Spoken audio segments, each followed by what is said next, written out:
Students, let's start our chapter the bet, जिसका half story हम लोग उस दिन पढ़े थे और रेस्ट जो है आज हम लोग पढ़ते हैं। During the first year the lawyer was sent books of A light character. तो उस दिन हम लोग पढ़े थे ना कि जो लॉयर को जब इम्प्रिजनमेंट में डाला गया था तो उसे जो एग्रीमेंट बनाया था उस हिसाब से उसे क्या क्या करना था। तो पहला साल जो है इम्प्रिजनमेंट का पहला साल जो है लॉयर को बहुत सारे लाइट कैरेक्टर के बुक्स दिए गए थे। Novels with a complicated love interest, stories of crime and fantasy, comedies and so on। तो लाइट कैरेक्टर्स के जैसे कि love interested stories, crime, fantasy, comedies, इन सब बुकों को फर्स्ट ईयर में उन्हें भेजा गया था। In the second year the piano was heard no longer and the lawyer asked only for classic. तो सेकेंड ईयर में क्या हुआ, पहले साल में तो जैसा कि हम लोग पहले पढ़े हैं कि उन्हें पियानो बजा रहे थे वो, और सिर्फ उनके यहाँ से सिर्फ पियानो का आवाज़ आ रहा था। लेकिन सेकेंड ईयर में क्या हुआ ना कि पियानो का आवाज़ नहीं सुना गया, सिर्फ और सिर्फ वो पियानो बजाना छोड़ करके ओनली क्लासिक्स के लिए डिमांड करने लगे वो। In the fifth year music was heard again. फिर उसके बाद ये तो दूसरा साल हुआ, उसके बाद 5वें वर्ष में फिर से वहाँ पर से म्यूजिक का आवाज़ आना शुरू हुआ। And the prisoner asked for wine. और जो प्रिजोनर था वह क्या वाइन का डिमांड करता है। Those who watched him said that during the whole of the year he was only eating, drinking and lying on his bed. He yawned often and talked angrily to himself. Books he didn't read. Sometimes at night he would sit down to write. He would write for a long time and tear it all up in the morning. More than once he was heard to weep.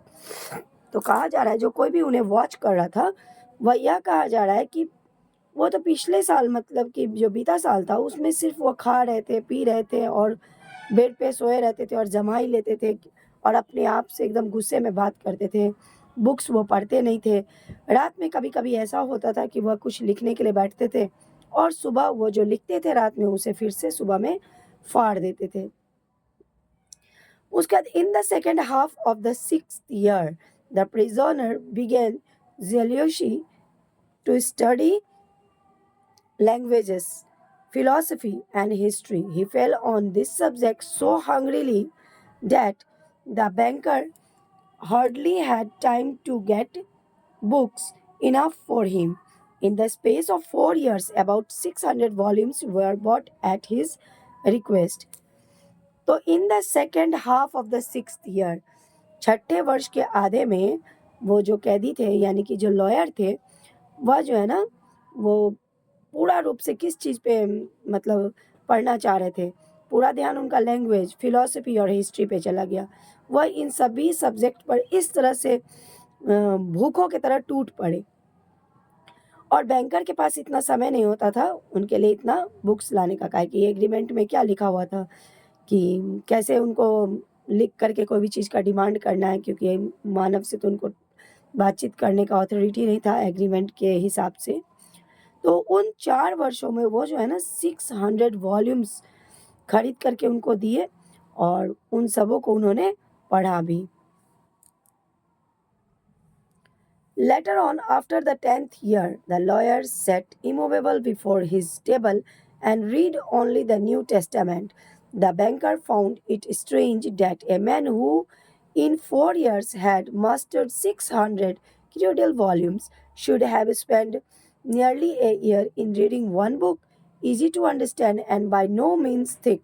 The New Testament was then replaced by the history of religions and theology.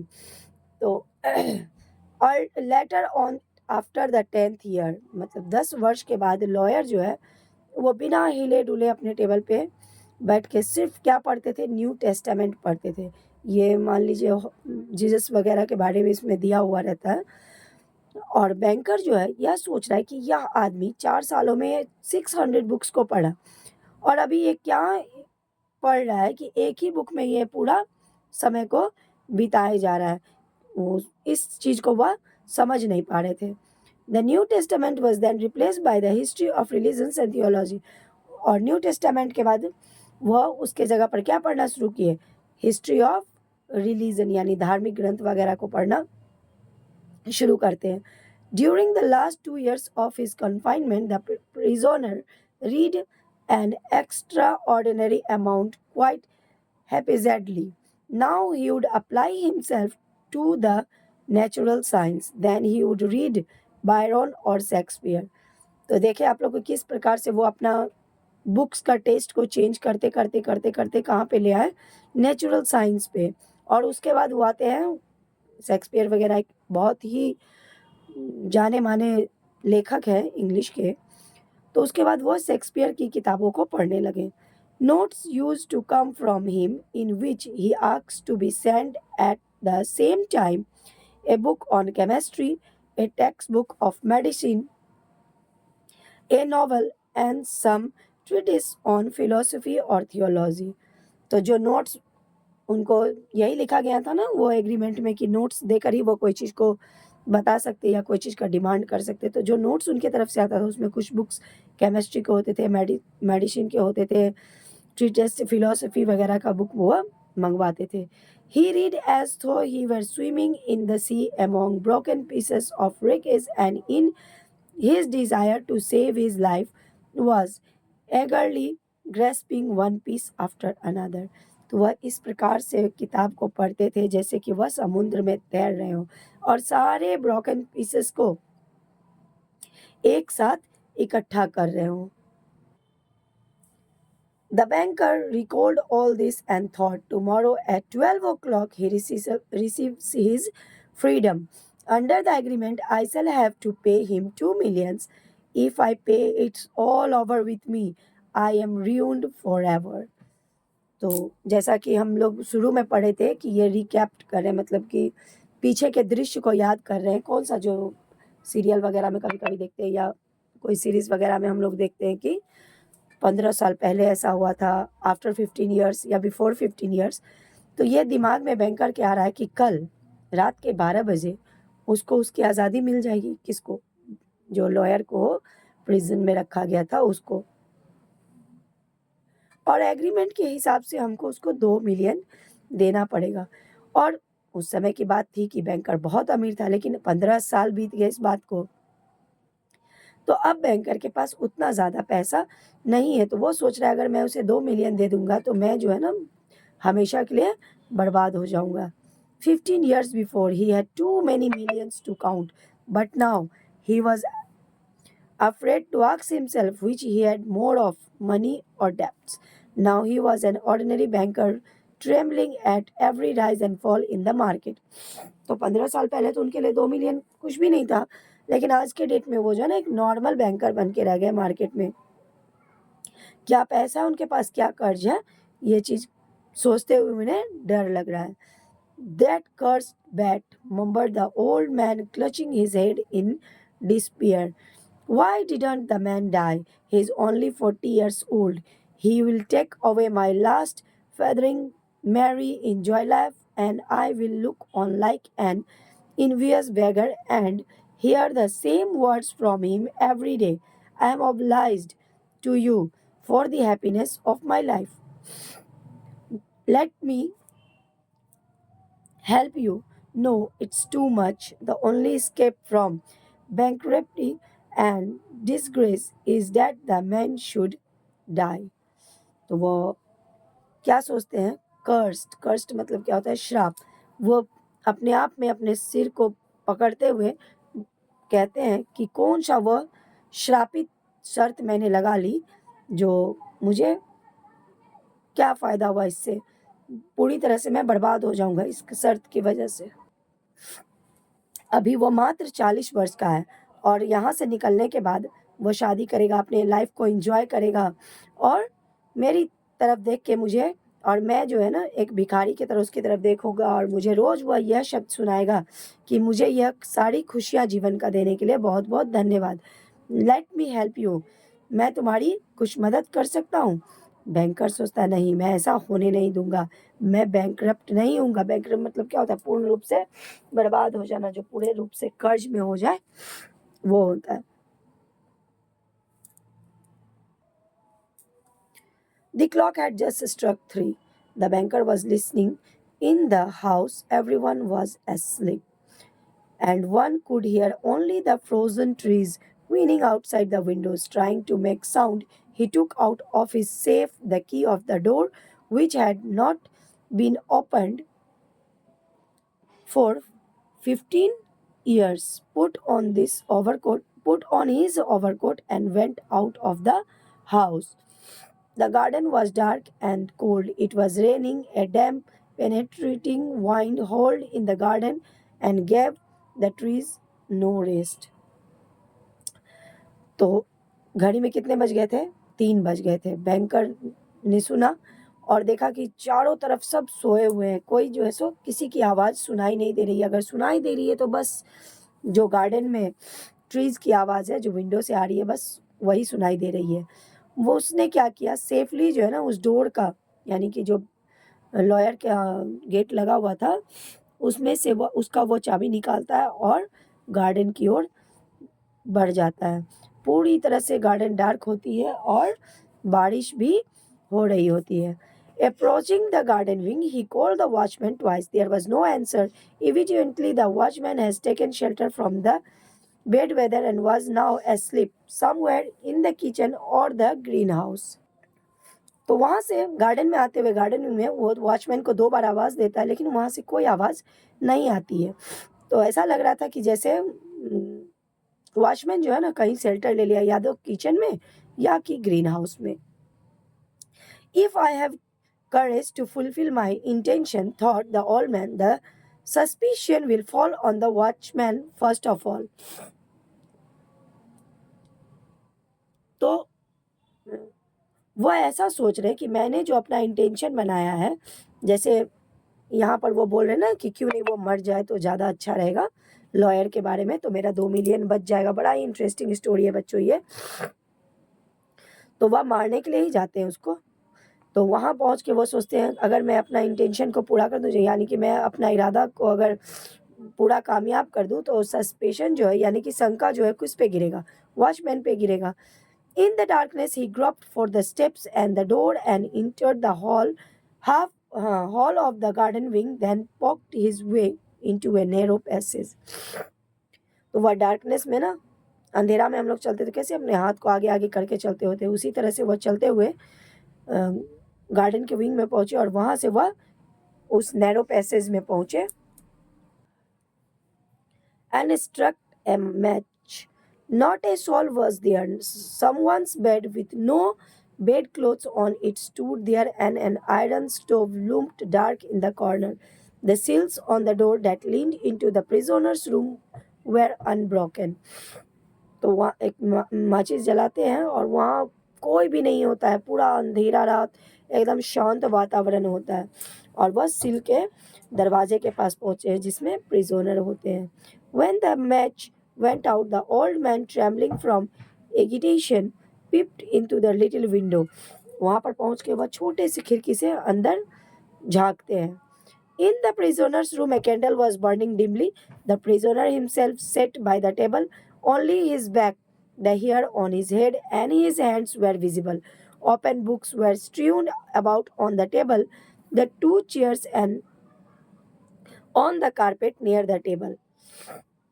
तो प्रिजोनर के room में एक मोमबत्ती जल रही होती है, वो भी धीमा धीमा से, और प्रिजोनर जो है ना वो टेबल पे अपना सिर को गिरा करके, मतलब सिर को टेबल पे रख करके सिर्फ उसका हाथ दिखाई देता है, जैसे आप लोग हेड डाउन करते होंगे स्कूल में, उस प्रकार से सिर्फ उसका बाल दिख रहा होता है।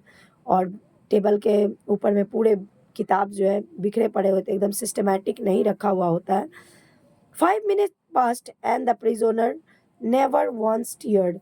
15 years confinement had taught him to sit motionless. The banker tapped on the window with his finger, but the prisoner made no movement in reply. तो 5 मिनट जब गुजर जाते हैं तो वहाँ से प्रिजोनर के इधर से कोई हरकत ना देखते हुए, या ऐसा सोचते हैं बैंकर कि 15 साल ये कैद में रह करके ना इसको ऐसा लगता है कि मोशनलेस यानी कि गतिहीन के तरह रहने का आदत हो गया है। तो वह खिड़की पे अपने उंगली से खटखटाते हैं, लेकिन वहाँ से कोई भी मूवमेंट का रिप्लाई नहीं आता है।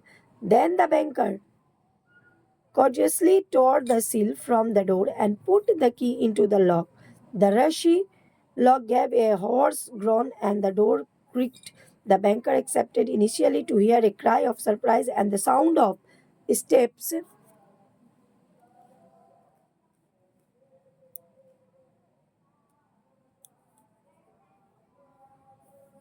3 minutes passed and it was as quiet inside as it had been before. He made up his mind to enter. जब कोई आवाज़ अंदर से नहीं आती है तो रस्टी मतलब होता है जंग लगा हुआ। वो क्या करते हैं दरवाजे के पास पहुंचते हैं और उसमें चाबी डालते हैं ताकि गेट को खोले। बड़ा ही डरावनी आवाज़ के साथ जंग जंग लग गया। वो 15 साल हो गए थे उस ताला को लगे हुए, तो जंग लग गया था पूरी तरह से। तो खुलता है गेट, लेकिन उसी प्रकार से वातावरण अंदर का क्या रहता है, शांत रहता है। ये ऐसा सोचे थे कि उधर से वो अब लॉयर खुशी से दौड़ते हुए आएगा कि अब इसको आज़ादी मिलने वाला है, लेकिन ऐसा कुछ भी नहीं होता है।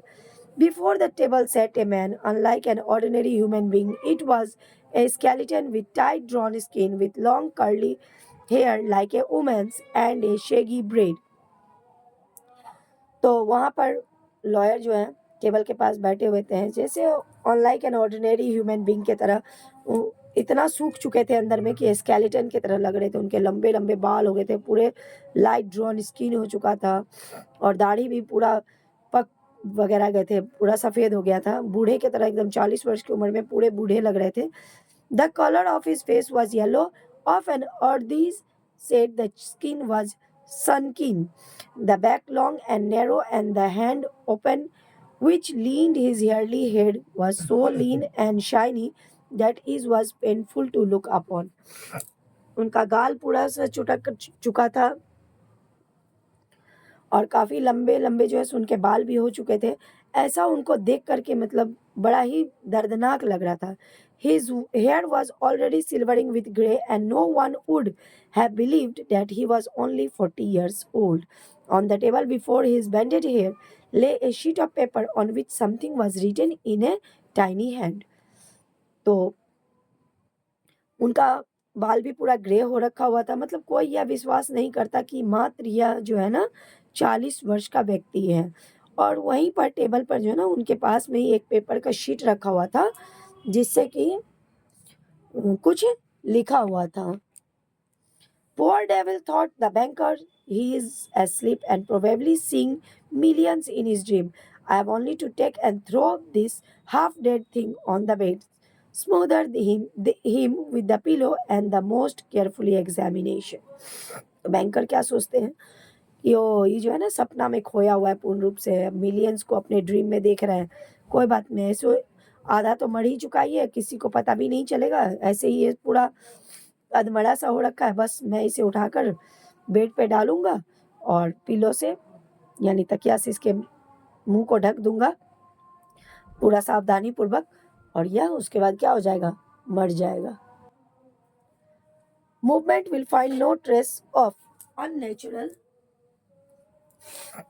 Death, but first let us read what he has written here. तो उसको बैंकर ऐसा सोच रहे थे कि डेथ भी इसका हो जाएगा अननेचुरली, और पहले छोड़ो मैं पढ़ लेता हूँ कि इसमें लिखा क्या इन्होंने। The banker took the sheet from the table and read. देखिए ये बैंकर ने लिखा है, बड़ा ही मतलब क्या कहें, कहानी का ये जो है ना बहुत ही अच्छी चीज़ है। तो बैंकर वो उठाते हैं और पढ़ते हैं। Tomorrow at 12 o'clock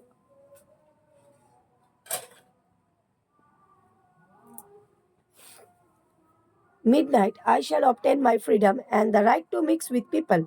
But before I leave this room and see the sun, I think it necessary to say a few words to you on my own clear conscience and before God who sees me. I declare to you that I despise freedom, life, health, and all that your books call the blessing of the world. कल के कल 12 बजे midnight में मैं अपनी आज़ादी को प्राप्त कर लूँगा, लेकिन मैं उससे पहले कुछ चीज़ें कहना चाहता हूँ जो बहुत ही ज़रूरी है। मैं ये क्लियर कर जाना चाहता हूँ, भगवान मुझे देख रहे हैं कि फ्रीडम, लाइफ, हेल्थ ये सब चीज़ किसने दिया मुझे? तुम्हारी यह किताब ने। ये मेरे लिए बहुत बड़ा आशीर्वाद है, यह किताब जो उन्होंने वहाँ पर पढ़ा था। For 15 years I have study early life, true I so neither the earth nor the people, but in your books I drank fragrant wine, sang songs, hunted deer and wild boar in the forest, loved women. यह 15 वर्षों मैंने अर्थी life को पढ़ा है। मैंने क्या देखा है? Neither the earth nor the people. लेकिन इस किताब इसमें क्या 15 वर्षों में ये तो ना पृथ्वी को देखे ना लोगों को देखे, लेकिन इस बुक ने उन्हें ये हर चीज दिया। ये यहाँ से इस चीज को फील किए, डार्क फ्रेगनेंट वाइन को, गाना को, डियर को मतलब कि शिकार करना, और जंगल, लव्ड वुमेन, इन सबों को उन्होंने कहाँ पर महसूस किया? उस किताब में महसूस किया। Your books give me wisdom, human thoughts created in the centuries is compressed in my skull. I know that I am cleverer than you all. तुम्हारी किताब ने मुझे बुद्धिमत्ता दी, ह्यूमन थॉट्स दिए, और मैं जानता ये जितना भी मैंने पढ़ा वो सब मेरे माइंड में सेट है। मैं जानता हूँ कि मैं तुम सबों से क्लेवर यानी कि तेज हूँ, चालाक हूँ और बुद्धिमान हूँ। And I despise your books, despise all worldly blessings and wisdom. Everything is visionary. Though you be proud and wise and beautiful, yet death will weep you from the face of the earth like the mice underground, and your posterity, your history, and the immorality of your men of genius will be burned down together with the globe. तो मैं जानता हूँ कि books ने मुझे क्या दिया? Blessing दिया, विजडम का ना। तो जितनी भी चीज़ें हैं दुनिया में वो सब क्या विजनरी है, क्षणिक है। हमारा खूबसूरती, हमारा जो है सो प्रॉस्पेरिटी, हिस्ट्री, एवरीथिंग जो है ना वो क्या है? विजनरी है। और ये सब किस चीज़ के साथ क्षय हो जाना है? हमें जैसे ही हमारी डेथ होती है, और डेथ कैसे होती है हमारी? जैसे कि पृथ्वी से चूहा को खींच के निकाल के मारा जाता है, उस प्रकार से हमारी डेथ हो जाएगी तो कुछ भी नहीं रहेगा, वो सब चीज़ क्या हो जाएगा? बर्न्ड हो जाएगी, यानी जल जाएंगे। That I may show you indeed my contempt for that by which you live. I wave the 2 millions of which I once dreamed as of paradise, and which I know this peace, that I may despair myself of my right to them. I shall come out from here 5 minutes before the stipulated term, and thus shall violent and the agreement. वो कह रहे पहले मुझे वो 2 million का बड़ा शौक था, मैं उसको बहुत बड़ा समझता था, लेकिन आज मैं आपको वो 2 मिलियन नहीं लूँगा। मैं क्या सोच रहा हूँ कि मैं 5 मिनट पहले इस सेल से बाहर हो जाऊँगा, जो कि एग्रीमेंट जो बना था आप लोगों को याद होगा कि 2 मिनट भी पहले अगर वह व्यक्ति वहाँ सेल से निकल जाता है तो बैंकर को 2 मिलियन नहीं देने पड़ेंगे। तो यही लिख रहे हैं कि मैं 5 मिनट पहले यहाँ से निकल जाऊंगा, जिससे कि वह एग्रीमेंट टूट जाएगा और तुम्हें मुझे 2 मिलियंस नहीं देने पड़ेंगे। When he had read, the banker put the sheet on the table, kissed the head of the strange man and began to weep. जब उन्होंने ऐसा पढ़ा तो वह शीट को टेबल पर रख करके उस स्ट्रेंज व्यक्ति के सिर को चूमते हैं और रोना शुरू कर देते हैं। He went out of the wing. Never at any time had he felt such contempt for himself as now. वह उस विंग से बाहर हो जाते हैं। कभी भी उन्हें अपने आप से इतना घृणा नहीं हुआ था जितना कि उस दिन हुआ। क्यों हुआ? तो वह क्या करने आए थे? वो गलत काम करने आए थे ना। उनके मन में लालच आ गया, बेईमानी आ गई थी ना। वो तो आए थे कि हम किसी प्रकार से इस लॉयर को क्या करेंगे? मार देंगे, ताकि मेरा 2 मिलियन बच जाए। Coming home, he lay down on his bed, but tears kept him a long time from sleeping. घर अपने रूम में आकर के वह बेड पर लेटते हैं, लेकिन उनके आंखों से जो आंसू है ना वह रुकने का नाम ही नहीं ले रहा था। The next morning, the poor watchman come running to him and told him that they had seen the man who lived in the wing climb through the window into the garden. He had gone to the gate and disappeared. The banker initially went with his servants to the wing and established the escape of his prisoner. To avoid necessary rumors, he took the paper from the table and, on his return, locked it in his safe. तो next morning यानी कि कल का सुबह जब होता है तो वॉचमैन जो है ना दौड़ते हुए आता है और कहता है कि वो जो विंग में रह रहा था ना वो आदमी, वह विंडो के द्वारा गार्डन में आया और गार्डन में आके वो अचानक गायब हो गया। बैंकर जो है अपने सर्वेंट्स के साथ वहाँ पर जाते हैं और वहाँ पर जो पेपर रहता है नेसेसरी र्यूमर्स को बचाने के लिए, अपने आप को बचाने के लिए वो क्या करते हैं, वहाँ पर जो पेपर का शीट रहता है ना वो टेबल पे, क्योंकि उसमें तो वो सब कुछ लिख के जाते हैं, तो इससे क्या होगा, हो सकता है कि बैंकर का बदनामी भी हो या जो लॉयर थे वो महान हो जाए। इस वजह से वह उस पेपर को उठा लेते हैं और जा करके अपने लॉकर में उसे सेफली बंद कर देते हैं। तो बच्चों, मुझे तो ये कहानी बहुत ही अच्छी लगी, पता नहीं आप लोगों को कैसी लगी, प्लीज़ कमेंट करके बताइएगा। आई थिंक ये बहुत ही इंटरेस्टिंग स्टोरी है। वीडियो पसंद आए तो प्लीज़ लाइक कीजिए, शेयर कीजिए और मेरे चैनल को सब्सक्राइब कीजिए। Have a nice day students.